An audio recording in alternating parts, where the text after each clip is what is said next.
একটা নদীর ধারে বড় গাছের ডালে থাকত এক বুদ্ধিমান বানর। সে প্রতিদিন গাছ থেকে মিষ্টি ফল খেত আর আনন্দ করে গান গাইত।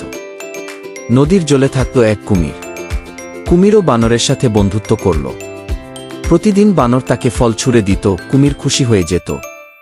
একদিন কুমিরের বউ কুমিরকে বলল, ওই বানরের হৃদয় নিশ্চয়ই অনেক মিষ্টি, তুমি তা এনে দাও। কুমির ফন্দি করে বানরকে বলল, চলো আমি তোমাকে নদীর ওপারে ভ্রমণ করাই গি।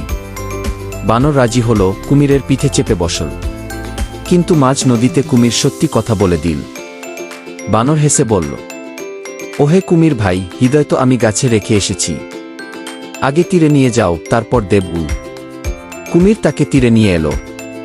বানর তখন গাছে লাফিয়ে উঠে বলল, হে কুমির, তুমি আমাকে ফাঁকি দিতে চেয়েছিলে, কিন্তু বুদ্ধি দিয়ে আমি বেঁচে গেলাম।